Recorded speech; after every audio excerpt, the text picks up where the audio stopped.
She's the Avatar and you gotta deal with it.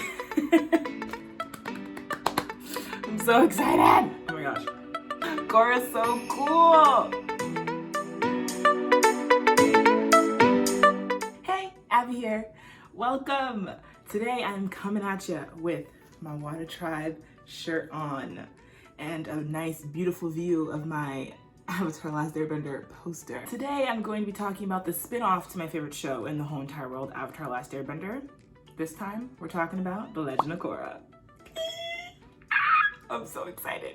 Okay, so when you're watching this, either The Legend of Korra is already on Netflix or it's about to be on Netflix, and I am so excited for this. I haven't rewatched The Legend of Korra in a very, very long time, so I am going to binge it like crazy when it's on Netflix. The Legend of Korra is the spin-off to the show Avatar Last Airbender and revolves around the new avatar Korra, who is from the Water Tribe, which is the next element in the cycle. And yeah, she's the avatar and she is a lot different than Aang is. She is very headstrong and tough and sassy and fun. Korra is a joy to watch, and I definitely enjoyed watching Legend of Korra, and I think that I should tell you guys why you should watch Legend of Korra if you haven't already, and reasons why I enjoyed it so much. So from what I've seen, the Avatar fandom has a love-hate relationship with Legend of Korra. I feel like people either really like it or they really don't like it, and I mean, I guess there are a few in-betweens that are just like, meh, Korra's okay. I think she's pretty great. I obviously don't think the show is better than Avatar Last Airbender. I think Avatar Last Airbender has like a special place in my heart that can never be beat by any show, but I do think Korra deserves a lot of love. I think that her story is really cool and that she deserves a lot more appreciation than she gets. All right, so one of the things that I loved a lot about Legend of Korra are the fight scenes. Korra's fight scenes, or just any of the fight scenes in that show, are incredible. I think they're way more intense and crazy than the ones in Avatar Last Airbender. They're both really good, but the ones in Korra are like insane. And I feel like since maybe it was targeted more for like the people who grew up watching Avatar, like they really did some like crazy things in there that I don't want to give spoilers on, but they went there. Let me just tell you that for sure. One of the reasons that I've seen going around on social media, on TikTok, of why people don't want to watch Legend of Korra is because they are not ready to see the gang, which is like the original gang from Avatar, old or dead or just not shown at all. And yes, that is sad. Of course, like they're not going to be the same age, obviously, because it's years later. And yes, some of the gang is unfortunately dead. But there are scenes of the gang as adults, and it's really cute to see them older and grown and just having jobs and living their lives. Those scenes happen when Korra is trying to connect to Aang spiritually, so it's really special, and I don't want to give anything away, but it's really, really cool.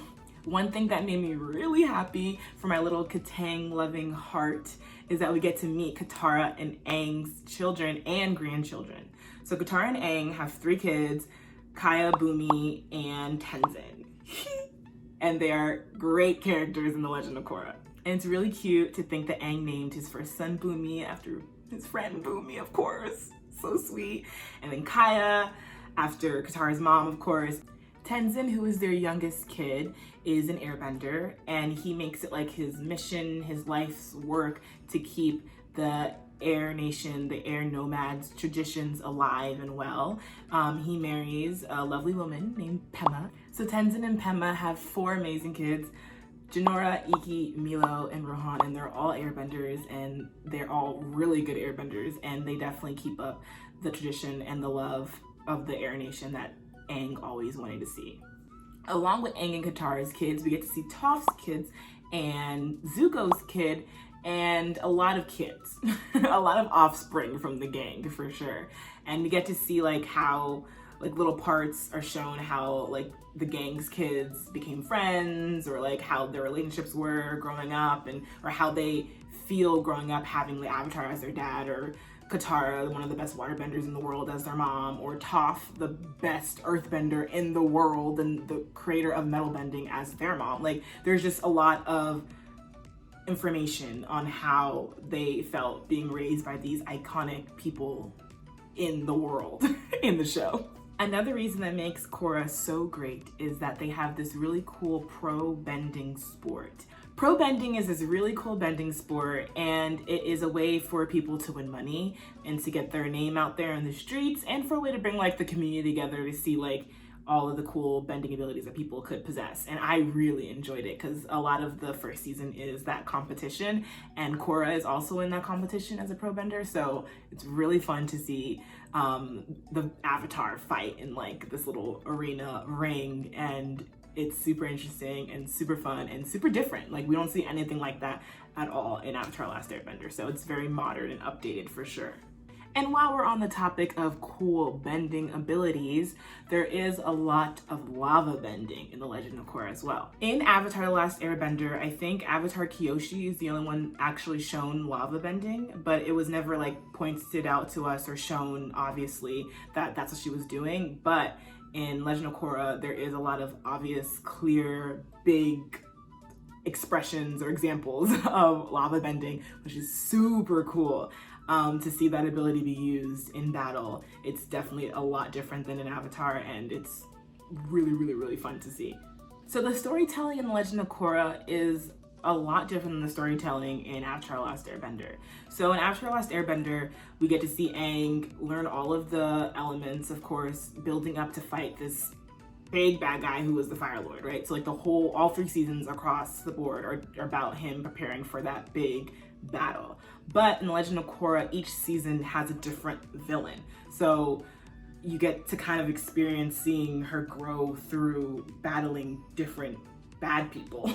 Every villain in The Legend of Korra is really cool, and they all have their like different ideas of how to make the world this amazing place, and that they would do whatever it takes to achieve that goal.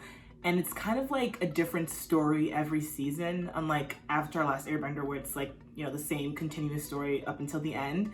Every season has this new, bigger and badder villain, and has another story of how Korra is able to work to defeat the villain. So it's really interesting. Another reason that makes The Legend of Korra so great is that you get to see the backstory of how the Avatar came to be.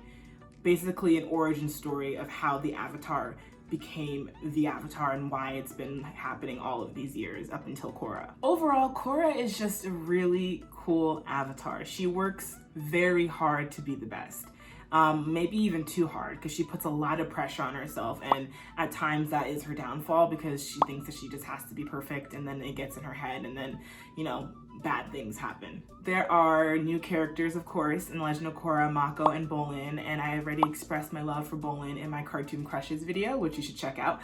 But I love Bolin with all of my heart and soul, and if anything, just watch the show because of him, because he is so cute, it's so funny, and I enjoy every second he's on the screen. Those are the main reasons why I think you should watch Legend of Korra if you haven't already, or if you haven't in a very long time. Korra is an amazing Avatar, and it's funny, and it's sweet, and kind of nostalgic because you get those little scenes of the gang when they're older. It has everything that you kind of want in a modern way, since it's been years later since Avatar Last Airbender, and I really enjoyed it, and I really feel like you should give it a chance. Please, if you haven't watched it, give it a chance. I, for one, 100% recommend. I hope I was able to convince you in some way, shape, or form to watch Legend of Korra now that it's on Netflix. If you already watched Legend of Korra, comment down below your favorite parts, your favorite scenes, or your favorite characters. I would love to know. If you like this video, give me a like, and make sure to subscribe for more content like this. And thank you so much for watching. Bye!